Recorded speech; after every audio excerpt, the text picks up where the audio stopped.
नमस्कार, मी विलास बडे. न्यूज 18 लोकमतच्या या बुलेटिनमध्ये आपल्या सगळ्यांचं स्वागत. बुलेटिनच्या सुरुवातीलाच एक अतिशय मोठी बातमी. ॲडव्होकेट गुणरत्न सदावर्तेंच्या अडचणीमध्ये प्रचंड वाढ होताना दिसतेय, कारण सरकारी वकिलांनी आज जोरदार युक्तिवाद करत शरद पवार यांच्या घरावर झालेल्या हल्ल्या प्रकरणाचा षडयंत्राचा सगळा कच्चा चिट्टा आज न्यायालयामध्ये मांडला. आणि हा हल्ला होण्याच्या आधी ॲडव्होकेट गुणरत्न सदावर्ते यांची एक महत्त्वाची बैठक झालेली होती. अभिषेक पाटील हा या बैठकीमध्ये होता आणि त्या अभिषेक पाटीलने हे सगळं घडवून आणलं. सदावर्तेंच्या आदेशानंतर असे अनेक धक्कादायक खुलासे आज कोर्टामध्ये झालेले आहेत आणि सरकारी वकिलांनी सांगितलेलं आहे. यात सगळ्यात महत्त्वाचं, हल्ल्याआधी एक महत्त्वाची बैठक झाली. या बैठकीत सिल्वर ओक इथं हल्ला करण्याचं ठरलं. अभिषेक पाटील नावाचा एसटी कर्मचारी सदावर्तेच्या संपर्कात होता. त्यानं फोन करून काही पत्रकारांना बोलावलं आणि त्याच्यासोबत यूट्यूब चॅनल जे सदावर्तेंचे सगळे व्हिडिओ व्हायरल करत होते ते यूट्यूब चॅनल सुद्धा होतं. 4 जणांचा ताबा पाहिजे. या प्रकरणी एक जण फरार असल्याचं कळतंय. MJT मराठी न्यूज चॅनलचा एक पत्रकार चंद्रकांत सूर्यवंशी हा पत्रकार सगळ्यांच्या संपर्कात होता आणि त्यानं काही व्हिडिओ या सगळ्या गुन्ह्याच्या नंतर डिलीट केलेले आहेत. गेल्या 5 महिन्यांपासून याच MJT न्यूज चॅनलच्या वरून सदावर्तेंचे सगळे भाषणं हे व्हायरल केले जायचे, पोस्ट केले जायचे. 250 डेपोंमधल्या कर्मचाऱ्यांपर्यंत ते व्हिडिओ जायचे आणि याच पत्रकाराच्या माध्यमातून हे सगळं शूटिंग, हल्ल्याचं पूर्ण शूटिंग करण्यात आलेलं होतं. पण हल्ल्यानंतर सगळे व्हिडिओ डिलीट करण्यात आलेत. या पत्रकाराचे आणि सदावर्तेचे सकाळी 10:30 पासूनचे व्हॉट्सअप चॅटिंग सुद्धा समोर आलेलं आहे. त्यामुळे हे सगळं प्री प्लॅन होतं, ठरवून हा सगळं करण्यात आलेलं होतं. ही बाब आज सरकारी वकिलांनी कोर्टात सांगितलेली आहे. प्रदीप घरत सरकारी वकिलांनी सांगितलंय. MJT मराठी न्यूज चॅनलचा चंद्रकांत सूर्यवंशी नावाचा पत्रकार सदावर्तेंच्या सतत संपर्कात होता आणि अभिषेक पाटील हा सुद्धा संपर्कात होता. ज्या अभिषेक पाटलांना आतापर्यंत मुख्यमंत्री उद्धव ठाकरे यांच्या निवासस्थानी, गृहमंत्र्यांच्या निवासस्थानी, परिवहन मंत्र्यांच्या निवासस्थानी, मुंबई महानगरपालिकेच्या समोर आणि लातूर मधला मूळचा असलेला हा अभिषेक पाटील शरद पवार यांच्या घरावर चाल करून जाण्यास सुद्धा सगळ्यात पुढे होता, हे सुद्धा आता समोर आलेलं आहे. प्रणाली कापसे आपल्या प्रतिनिधीत आपल्या सोबत आहेत. प्रणाली, पोलिसांनी जो दावा केलाय तो अतिशय धक्कादायक आहे. खरं तर आज सरकारी वकिलांनी जे सांगितलं कोर्टात, हे सगळं ठरवून झालेलं होतं. ही उत्स्फूर्त प्रतिक्रिया नव्हती. हा षडयंत्राचा एक भाग होता आणि सदावर्ते याचे करते धरते होते असा दावा आज करण्यात आलाय कोर्टामध्ये. काय नेमकं झालं कोर्टात, काय सांगतायत सरकारी वकील?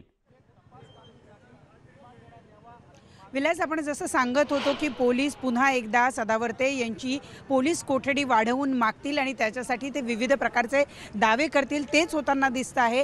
आपण आता जो युक्तिवाद पाहतोय त्या युक्तिवादामध्ये पोलिसांनी सांगितलेलं आहे की तब्बल 2 दिवसाच्या या पोलीस चौकशीमध्ये काय काय बाहेर आलेलं आहे. पोलिसांनी दावा केलेला आहे की या प्रकरणामध्ये हे सगळं ठरवून घडवून आणलेलं प्रकरण आहे. या प्रकरणाबद्दल आधीपासून पूर्वतयारी होती. ही उत्स्फूर्त प्रतिक्रिया नव्हती.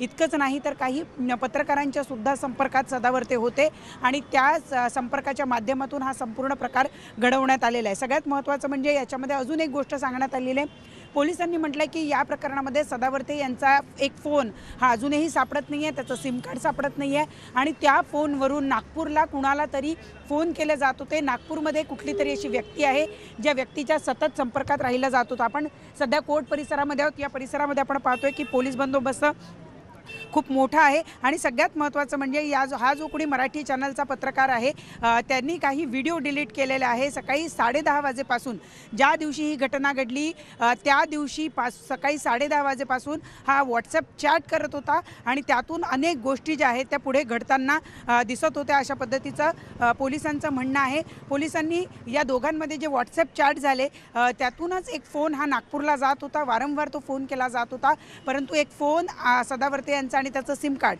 हे मिळत नाही असं सांगितलं जात आहे. त्याचबरोबर हे सुद्धा पोलिसांनी एक फंडिंगचा एक मुद्दा आणलेला आहे की गेले 5 महिने आंदोलन होते. या आंदोलनाला फंडिंग नेमकं कुठून होतं आहे. इतकंच नाही तर कर्मचाऱ्यांकडून 560 रुपये 530 रुपयाचं प्रत्येकी वसूल करण्यात आलेलं होतं। त्याची जी रक्कम आहे ती जवळपास 1.5 कोटीच्या जवळपास होती आहे। या 1.5 कोटी रकमेचे अजून कोण लाभार्थी आहे असं सुद्धा विचारलं जात आहे। दुसरी महत्त्वाची आणखी एक गोष्ट की आपण आत्ता सध्या कोर्ट परिसरामध्ये आहोत, जिथं साताऱ्यावरून काही पोलिसांच्या गाड्या आलेल्या आहेत। समजा जर आज सदावर्ते यांना पोलीस कोठडी वाढवून मिळाली नाही तर साताऱ्याचे पोलीस इथं आलेले आहे, जे दावा करणार आहे सदावर्ते यांची पोलीस कोठडी मिळावी यासाठी। कारण सदावर्ते यांच्या विरोधामध्ये साताऱ्यामध्ये सुद्धा एक गुन्हा दाखल झालेला आहे। छत्रपतींबद्दल आक्षेपार्ह वक्तव्य केल्याप्रकरणी सदावर्ते यांच्यावर हा गुन्हा आहे आणि त्यामुळं जर आज पोलीस कोठडी सदावर्ते यांना इथं मिळाली नाही तर सातारा पोलीस दावा करणार आहेत त्यांच्या पोलीस कोठडीसाठी।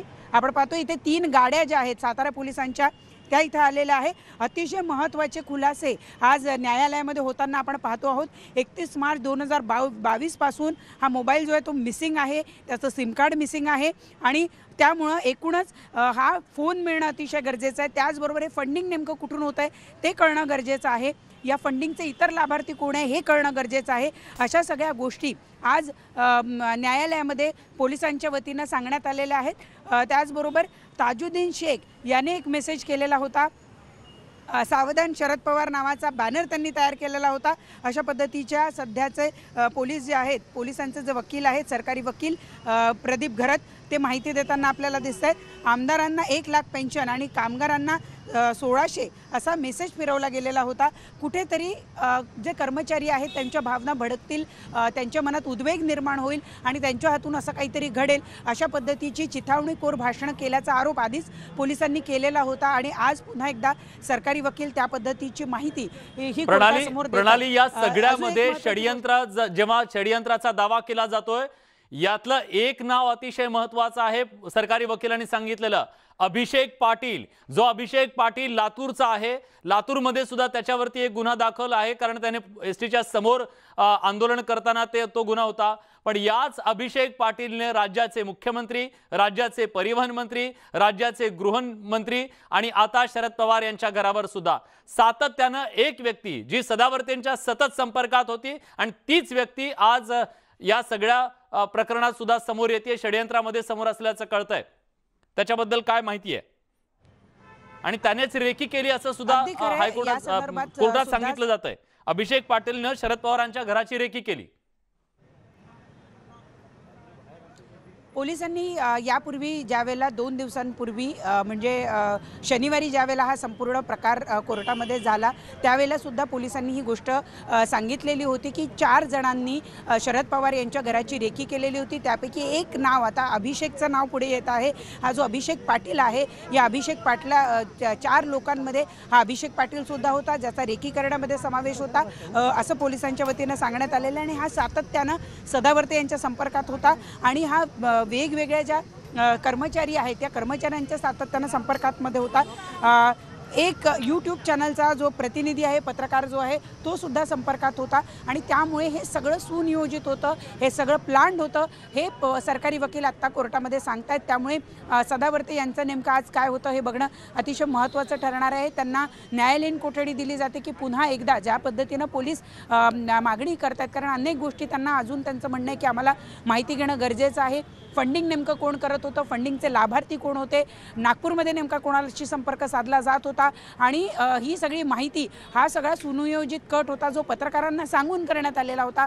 या सुनियोजित कटाचे अजून कोण कोण लोक भागीदार आहेत हे सगळं पोलिसांना जाणून घ्यायचं आणि त्यामुळे पोलीस पुन्हा एकदा पोलीस कोठडीची मागणी करतील। त्यामुळे पोलीस कोठडी मिळते की न्यायालयीन कोठडी सदावर्ते यांना, हे बघणं महत्त्वाचं ठरणार आहे। आणि या दोन्ही गोष्टीतून जर सदावर्ते यांची सुटका जर होणार असेल, त्याची काही शक्यता जर असेल तर सातारा पोलीस इथे आधीच येऊन पोहोचलेले आहे। साताऱ्यात एक गुन्हा सदावर्ते यांच्या विरोधात दाखल झालेला आहे आणि त्यामुळे सातारा पोलिसांच्या व्हॅन इथे आलेल्या आहेत। म्हणजे जर सदावर्तेंची सुटका पोलीस कोठडीतून त्यांची सुटका झाली किंवा त्यांना वाढीव पोलीस कोठडी मिळाली नाही तर त्यांना साताऱ्यांना पकडून घेऊन जायचं असा सुद्धा पोलिसांचा पुढचा प्लॅन दिसतो आहे आणि त्यासाठी साताऱ्याचे पोलीस जे आहेत ते सुद्धा गिरगाव कोर्टाच्या बाहेर येऊन पोहोचलेले आहेत। विलास, नक्कीच हे सगळं प्रकरण समोर येत आहे आणि यात 2 यूट्यूब चॅनलच्या पत्रकारांचं सुद्धा नाव येत आहे। एक चंद्रकांत सूर्यवंशी आणि दुसरा म्हणजे सच्चिदानंद पुरी, हा सुद्धा आता कोर्टाच्या या सगळ्यात येतोय। यात आणखी काही महत्त्वाची नावं आहेत। अभिषेक पाटील मोहम्मद ताजुद्दीन, ज्या मोहम्मद ताजुद्दीनने पहिल्यांदा सांगितलं होतं की हो, हा हल्ला आम्ही केलेला आहे, हे आंदोलन आम्ही केलेलं आहे आणि ते कशासाठी केलेलं आहे. मुंबई सोडताना न्यूज 18 लोकमतनं सगळ्यात पहिल्यांदा महाराष्ट्राच्या समोर आणलेलं होतं की हा हल्ला केल्याची जबाबदारी ताजुद्दीननं, मोहम्मद ताजुद्दीननं स्वीकारलेली होती. त्याचा व्हिडिओ आणि त्याचा तो व्हॉट्सअप मेसेज सुद्धा आपण सगळ्यात पहिल्यांदा दाखवलेला होता आणि सावधान शरद, सावधान शरद हा बॅनर सुद्धा न्यूज 18 लोकमतनंच महाराष्ट्राच्या समोर आणलेला होता आणि आज कोर्टात ह्या सगळ्या बाबी उघडकीस येत आहेत. याचा अर्थ प्रणाली, ही कोर कमिटी जी होती, या कोर कमिटीच्या माध्यमातून सदावर्तेंनी हे सगळं घडवून आणलं असं स्पष्टपणे दिसतंय, तसा दावा केला जातोय. अगदी खरं आहे. ज्या पद्धतीनं हा संपूर्ण प्रकार घडून आला, कारण आपल्याला माहिती आहे की कोर्टाचा निर्णय आल्यानंतर एकीकडे आझाद मैदानावर आदल्या दिवशी जल्लोष केला जातो, सगळे कर्मचारी आनंदात असतात आणि अचानक दुसऱ्या दिवशी हा अशा स्वरूपाचा हल्ला होतो. त्याच्यापूर्वी आपल्याला माहिती आहे की या पद्धतीनं जे शरद पवार आहे यांच्या बारामतीला जाऊन आपण निषेध करणार आहोत किंवा बारामतीला जाऊन आपण ह्या संपूर्ण प्रक्रियेबद्दल जे काही घडलेलं आहे, कर्मचाऱ्यांचे जे काही हाल झालेत किंवा कर्मचाऱ्यांचं जे काही नुकसान झालेलं आहे त्या नुकसानासाठी शरद पवारच जबाबदार आहे असं वारंवार सदावर्ते सांगत होते आणि त्यासाठी म्हणून आपण बारामतीला जाणार आहोत, बारामतीला तिथे निषेध करणार आहोत अशा स्वरूपाची भाषणं सदावर्ते यांनी आधीच केलेली होती. आणि त्या व्यतिरिक्त त्यांच्या संपर्कात असलेली ही काही माणसं ज्यांचा उल्लेख आता कोर्टामध्ये केला जातोय, कशा पद्धतीनं हे लोक त्यांच्या संपर्कात होते, ज्या दिवशी हा हल्ला झाला त्याही दिवशी ही सगळी माणसं त्यांच्या संपर्कात होती. सकाळपासून अनेक जण त्यांच्या संपर्कात होते ज्यांची नावं आज कोर्टामध्ये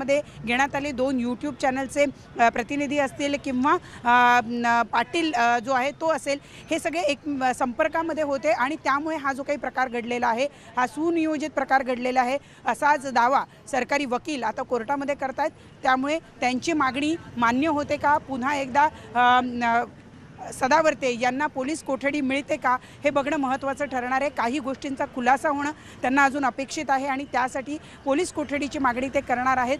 नेमकं काय काय होतं हे बघणं महत्त्वाचं आहे. परंतु कुठे ना कुठे आत्ताच्या घडीला कोर्टामध्ये हेच सांगितलं जात आहे की संपूर्ण प्रकरण हे अगदी पहिलेपासून सुनियोजित होतं. हे कर्मचाऱ्यांचं उत्स्फूर्त असं आंदोलन नव्हतं. कर्मचाऱ्यांना भडकवून त्यानंतर अशा पद्धतीनं त्यांना सिल्वर ओकला पाठवण्यात आलं आणि त्यामुळे जसं की आधीपासून बोललं जातं आहे की काही जे कर्मचारी होते ते अतिशय उद्विग्न झालेले होते, शिवीगाळ करत होते, त्यांच्या हातामध्ये दगड होते, त्यांच्या हातामध्ये चपला होत्या आणि त्यामुळं हा संपूर्ण प्रकार जर सुनियोजित असेल तर नेमका हा जो कट आहे हा कट कुणी कुणी रचला, या कटामध्ये कोण कोण सहभागी होतं याच्यासाठीची अधिकची माहिती कोर्टाला पोलिसांना जाणून घ्यायची आणि त्याच्यासाठी म्हणून ते पुन्हा एकदा सदावर्ते यांची पोलीस कोठडी मागू शकतात आणि तशा पद्धतीचा प्रयत्न सध्या कोर्टामध्ये होताना दिसतो आहे. विलास, आता जे दिसतंय की या संपूर्ण प्रकरणात 2 यूट्यूब चॅनलच्या पत्रकारांची नावं आली आहेत. सगळ्यांना प्रश्न पडला होता की पोलिसांच्या आधी यूट्यूब चॅनलचे लोक कसे पोहोचले किंवा चॅनलचे लोक कसे पोहोचले. याचा अर्थ असा की या कटात सुद्धा हे सगळे लोक सहभागी होते आणि आझाद मैदानामध्ये हजारोंचा मॉब असताना केवळ 100 लोकच 1-1, 2-2 करून तिकडे जाणं हे सगळं सुनियोजित षडयंत्र करून केलं गेलेलं होतं असं दाखवण्याचा प्रयत्न पोलिसांकडून होतोय. नक्की पोलिसांकडनं तसा प्रयत्न होतोय, कारण हे जे 2 यूट्यूब चॅनलच्या प्रतिनिधींची ज्यांची नावं घेतली गेलेली आहेत हे दोन्ही चॅनलचे लोक हे सदावर्ते यांच्याशी संबंधित राहिलेलं आहे. हे केवळ या ST आंदोलना पुरते मर्यादित राहिलेले नाही तर ते पूर्वीपासून सुद्धा सदावर्ते यांच्या संपर्कामध्ये होते. त्यामुळे हे केवळ ST आंदोलनापुरते मर्यादित म्हणून संपर्कात आहेत सदावर्तेंच्या असं नाही आणि त्यामुळे इतर जशी इतर प्रसार माध्यमं असतात, इतर न्यूज चॅनल्स असतात, त्यांच्या प्रतिनिधींना अनेक वेळेला अशी माहिती मिळते आणि मग ते घटनास्थळी जाऊन दाखल होतात. परंतु या प्रकरणामध्ये असं दिसत नाही आहे. हे ज्या लोकांची नावं आत्ताच्या घडीला सरकारी वकिलांनी घेतलेली आहे त्यांना सकाळपासून या गोष्टीची कल्पना होती आणि त्यानंतर व्यवस्थित प्लॅनिंग करून तिथं काही चॅनल्सना पाठवण्यात आलं आणि त्यानंतर सगळा प्रकार घडवण्यात आला अशी सध्याची मांडणी ही सरकारी वकिलांची दिसते आहे. परंतु अनेक वेळेला आपल्याला माहिती आहे की आपण या क्षेत्रामध्ये काम करतो त्यामुळे आपल्याला ही गोष्ट माहिती आहे की अनेक वेळेला असं होत असतं की आपल्याला अचानक काहीतरी माहिती मिळते आणि आपण त्या ठिकाणी घटनास्थळी जाऊन पोहोचतो. त्यामुळं या प्रकरणामध्ये आता हे जे यूट्यूबचे चॅनलचे 2 प्रतिनिधी आहेत ज्यांच्या नावाचा उल्लेख वारंवार सरकारी वकील करतायत त्यांना या षडयंत्राचा भाग किती प्रमाणात कुठल्या आधारावर बनवला जातो हे सुद्धा बघणं महत्त्वाचं ठरणार आहे. कारण अनेक वेळेला केवळ काहीतरी मोठी घटना घडणार आहे एवढी माहिती मिळताच अनेक पत्रकार त्या ठिकाणी पोहोचतात, परंतु या दोघांच्या बाबतीत तसं नाही असं सांगण्याचा प्रयत्न हे पोलीस हे नक्कीच प्रणाली, कारण 5 महिने ह्या आंदोलनाचं पूर्ण चित्रीकरण किंवा प्रक्षेपण याच यूट्यूब चॅनलच्या माध्यमातून, सदावर्तेंच्या सगळ्या भाषणांचं प्रक्षेपण याच यूट्यूबच्या माध्यमातून 250 डेपोंमध्ये होत होतं आणि या चॅनलच्या बद्दल ज्या सगळ्या मुलाखती होत्या त्या सगळ्या याच इथूनच प्रक्षेपित होत होत्या, सगळी भाषणं प्रक्षेपित होती आणि अखेर आता त्याच्यावरचे ती भाषणं सगळ्या क्लिप डिलीट करण्यात आलेली आहेत. त्यामुळे पुरावे नष्ट करण्याचा सुद्धा प्रयत्न झाला का हा प्रश्न सुद्धा या निमित्तानं निर्माण होतोय. त्या दृष्टीने सुद्धा प्रयत्न होईल आणि चॅटिंग सुद्धा या पत्रकारांसोबत सदावर्तेंचा समोर आलंय. त्यामुळे सदावर्तेंचा पाय आणखी खोलात गेलाय असं मानायचं का?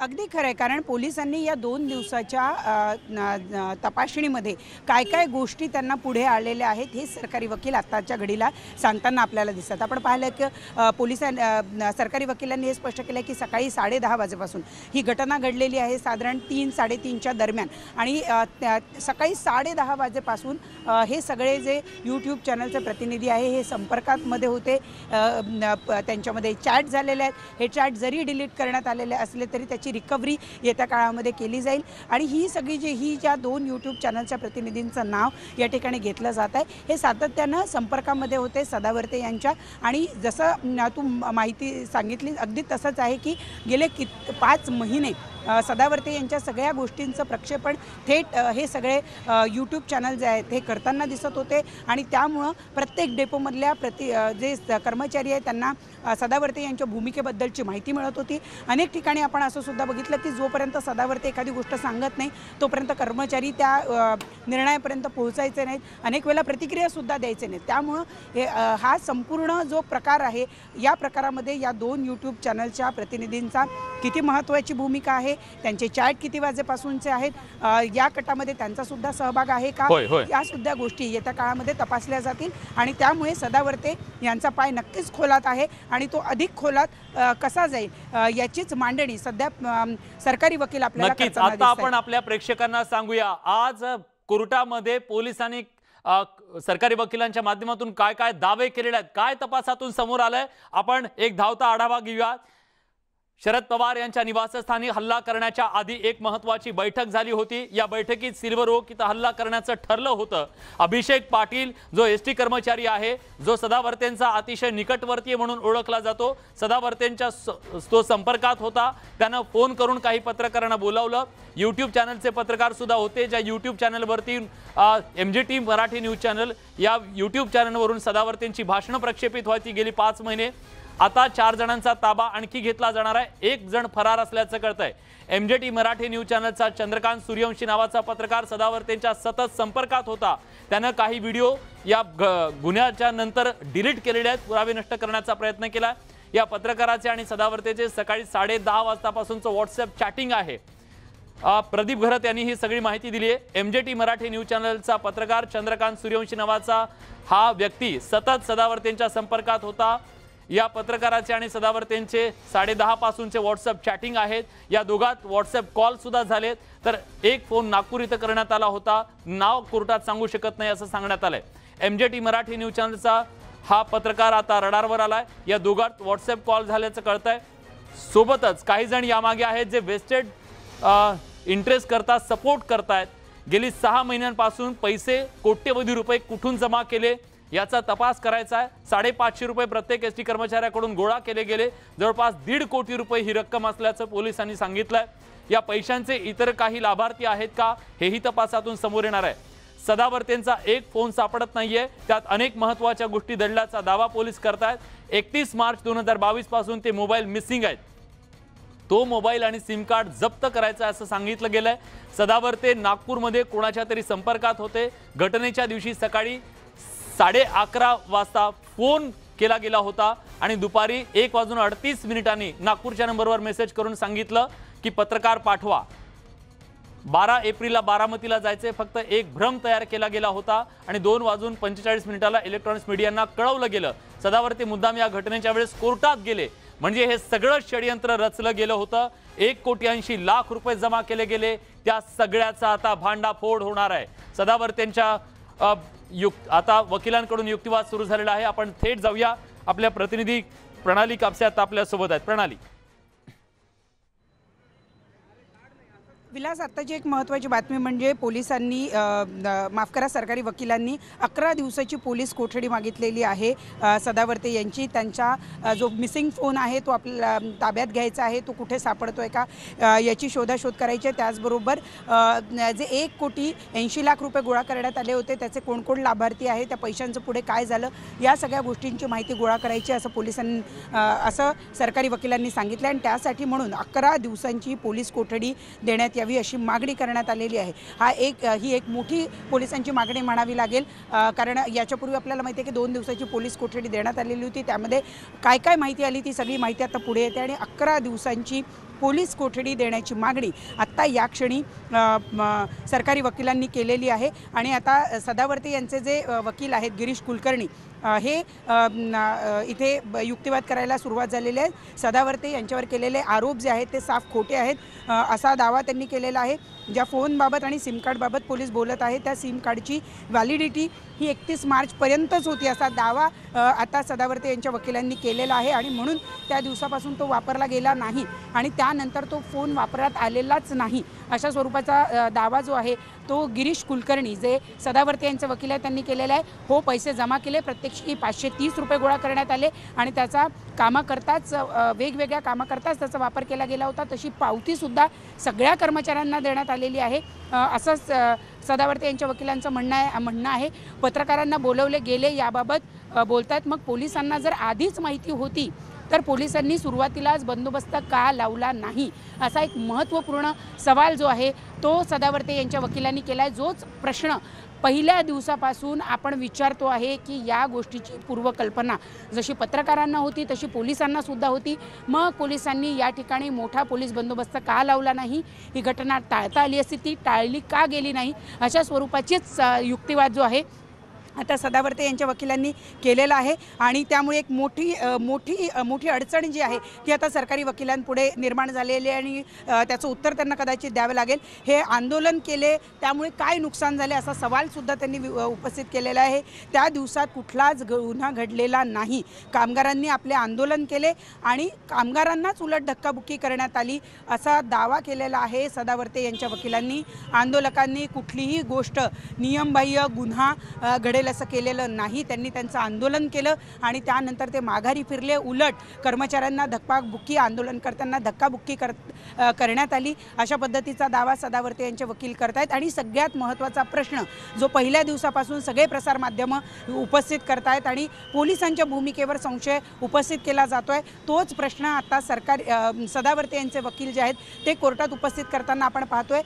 त्या वकिलांनी हाच प्रश्न उपस्थित केला आहे की जर पत्रकारांना माहिती होती तर पोलिसांनाही याची आधी कल्पना होती, मग पोलिसांनी योग्य तो बंदोबस्त का लावला नाही, जी घटना टाळता आली असती ती पोलिसांनी का टाळली नाही।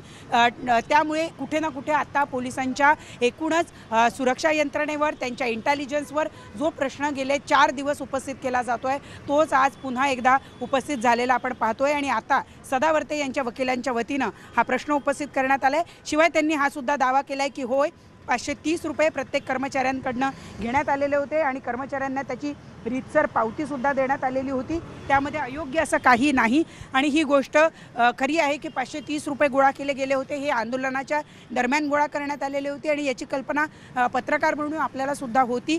आणि आता वकिलांनी त्या ठिकाणी स्पष्ट केलेले आहे की कर्मचाऱ्यांच्या विविध कामांसाठीचे पैसे खर्च करण्यात आलेले आहेत आणि त्यामुळं आत्तापर्यंत जो सरकारी वकिलांनी युक्तिवाद केलेला होता त्या युक्तिवादावर सदावर्ते यांचे वकील उत्तर देताना आपण पाहतोय, सिल्वर ओकवर आंदोलन केले, चप्पल फेकली म्हणून गुन्हा दाखल करण्यात आलेला आहे, कुठलीही तोडफोड या ठिकाणी करण्यात आलेली नाही किंवा कुणालाही इजा पोहोचवण्यात आलेली नाही, आंदोलन केलं म्हणून गुन्हा दाखल झालेला आहे अशा पद्धतीची भूमिका आता सदावर्ते यांचे वकील कोर्टामध्ये मांडताना दिसत आहेत। विलास, पण आता दोन्ही बाजूंचा हा सगळा युक्तिवाद आहे, पण पोलीस तपासातून ज्या सगळ्या बाबी आतापर्यंत समोर आलेल्या आहेत त्यावरून तरी हे स्पष्टपणे असं दिसतंय पोलीस तपासातल्या माहितीवरून की ही उत्स्फूर्त प्रतिक्रिया नव्हती, कारण आझाद मैदानामध्ये हजारोंच्या संख्येने मॉब होता, तो पूर्णच्या पूर्ण मॉब तिकडे गेलेला नव्हता, तर त्यातले मोजके काही लोक नेले गेले होते, तेही एक एक दोन दोन करत, आणि त्याच्यासाठी एक प्लॅनिंग करण्यात आलं होतं. ते प्लॅनिंग कुणी आणि कसं केलं हे समोर येतंय. याचा अर्थ हे षडयंत्र होतं, हे एस्टॅब्लिश करण्याचा प्रयत्न पोलीस तपासातून होतोय, आणि तशा प्रकारचे पुरावे सादर केल्यामुळे, जे कोर्टाच्या समोर सादर केले त्याच्यामुळे यातून या आंदोलनाच्या बद्दलच्या अडचणी वाढू शकतात. विलास, सहज स्पष्ट आहे. सरकारी वकील म्हणून हे संपूर्ण षडयंत्र होतं. यामध्ये काय काय कुणी कशा पद्धतीनं भाग घेतलेला होता, कशा पद्धतीनं हे पूर्वनियोजित होतं, हे सांगणं त्यांचं काम आहे. आणि तेच काम सरकारी वकील या ठिकाणी करताना दिसत आहेत. त्यांनी या ठिकाणी दावा केलेला आहे की सगळा कट रचला गेलेला होता. काही पत्रकारांच्या संपर्कामध्ये सदावर्ते होते, काही युनियनची जी माणसं आहेत त्यांच्या संपर्कात सदावर्ते होते, सकाळपासून सदावर्ते काही या घटनेच्या पूर्वी अनेकांच्या संपर्कात होते, आणि ऐन ज्यावेळेला घटना घडली त्यावेळेला ते कोर्टामध्ये गेले. हा सगळा युक्तिवाद जो आहे तो सरकारी वकील म्हणून प्रदीप घरतजे या ठिकाणी करतायत, कारण त्यांना हे सिद्ध करायचं आहे की हे संपूर्ण प्रकरण हे एक षडयंत्र होतं. तर दुसरीकडे आपण पाहतोय की सदावर्ते यांचे वकील या ठिकाणी ठाम दावा करतायत की हे सगळं रचित कांड आहे, अशा पद्धतीचा कुठलाही प्रकार घडलेला नाही, आणि पोलीस कुठे ना कुठे सदावर्ते यांना अडकवण्याचा प्रयत्न करतात. अगदी पहिल्या दिवसापासून हा आरोप सदावर्तेंचे वकील करतायत.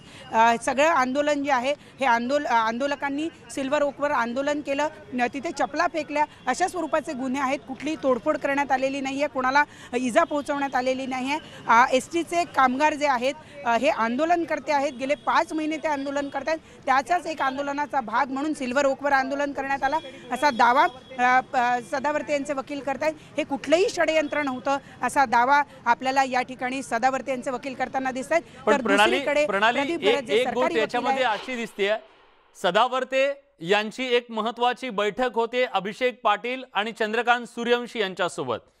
तो चंद्रकांत सूर्यवंशी सदावर्तेंसोबत चॅट करतो, त्या चॅटमध्ये अनेक गोष्टी ठरतात, आणि त्यानंतर तोच चंद्रकांत सूर्यवंशी यूट्यूब चॅनलचा आंदोलकांना घेऊन शरद पवार यांच्या घरापर्यंत जातो. त्याच्यानंतर गेली अनेक दिवस 5 महिने शेकडोंच्या संख्येनं सदावर्तेंची भाषणं जिथून प्रक्षेपित झाली त्या यूट्यूब चॅनलवरचे सगळे व्हिडिओ या गुन्ह्याच्या नंतर डिलीट करून टाकले जातात. हे सगळं संशयास्पद वाटत नाहीये, किंवा आपण स्वतःच काहीतरी संपवतोय किंवा ते पुरावे संपवतोय अशा प्रकारचं हे चित्र निर्माण होत नाही याच्यातून?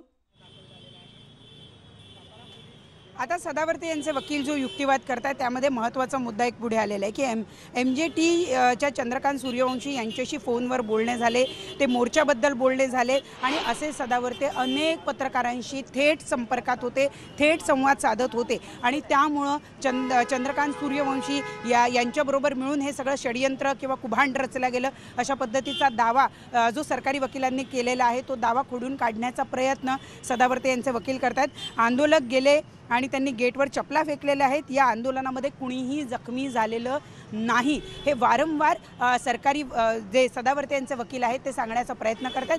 त्यांचा पुन्हा पुन्हा हेच म्हणणं आहे की हे केवळ आंदोलन होतं, ही एक उत्स्फूर्त प्रतिक्रिया होती, याला कुठलं तरी एक कुभांड रचणं किंवा याला पूर्वनियोजित कट असणं हे जे दाखवण्याचा प्रयत्न सरकारी वकील करतात तो चुकीचा आहे, आणि हे आरोप साफ चुकीचे आहे. अशा पद्धतीचं वक्तव्य जे आहे ते आत्ताच्या घडीला, कारण आत्ताच्या वेळेला सदावर्ते यांच्या वकिलांचा युक्तिवाद चालू आहे, त्यामुळे सदावर्ते यांचे वकील काय काय बोलत आहेत या गोष्टी आपण आपल्या प्रेक्षकांना सांगतो आहोत. एकूणच की ज्या पद्धतीनं सदावर्ते यांच्या विरोधात आत्तापर्यंत सरकारी वकिलांनी जे जे मुद्दे मांडले आहेत ते खोडून काढण्याचा प्रयत्न सदावर्ते यांचे वकील करत आहेत. त्यांनी या ठिकाणी मान्य केलेलं आहे की 530 रुपये कर्मचाऱ्यांकडनं गोळा करण्यात आलेले होते, त्या सगळ्या कर्मचाऱ्यांना त्याची रीतसर पावतीसुद्धा देण्यात आलेली होती, आणि त्यामुळे हे 1,80,80,00,000 रुपये हे जे गोळा झाले, हो हे खरं आहे की हे पैसे गोळा झाले होते, ते कर्मचाऱ्यांच्या कामासाठीच खर्च करण्यात आले अशा स्वरूपाचा दावा सदावर्ते यांच्या वकिलांनी केलेला आहे. कुठेतरी सरकारी वकील हे वारंवार सिद्ध करण्याचा प्रयत्न करतायत की हे सुनियोजित कट होतं, तर दुसरीकडे सदावर्ते यांचे वकील वारंवार हे सांगण्याचा प्रयत्न करतायत की हे सगळे आंदोलक होते, त्यांची उत्स्फूर्त प्रतिक्रिया होती, त्यांनी केवळ आंदोलन केलं, त्यांनी चपला फेकल्या, परंतु या आंदोलनामध्ये कुणालाही इजा पोहोचलेली नाही. आणि सदावर्ते हे काही पत्रकारांच्या संपर्कात होते जे असं वारंवार सांगितलं जातं, तर तेव्हा गेली 5 महिने सदावर्ते अनेक पत्रकारांच्या संपर्कात होते, आणि त्यामुळे या सगळ्या कुभांड किंवा या सगळ्या षडयंत्राचा ते सगळे पत्रकार भाग होऊ शकत नाही अशा पद्धतीचा दावा आत्ताच्या घडीला सदावर्ते यांचे वकील या ठिकाणी करताना दिसत आहेत. नक्कीच तुमच्याकडे येऊ काय नेमकं कोर्टात होतंय. दोन्ही बाजूनी तर युक्तिवाद जोरदार केला जातोय. पोलीस कोठडी तर मागितलेली आहे मुंबई पोलिसांनी, पण आता त्यांना पोलीस कोठडी मिळते की न्यायालयीन कोठडी याचा फैसला पुढच्या काही मिनिटात होईल. पण आम्ही तुमच्याकडे येऊ अधिक माहितीसाठी. प्रणाली, एक छोटासा ब्रेक घेऊन कुठे जाऊ नका, पहा फक्त न्यूज 18 लोकमत.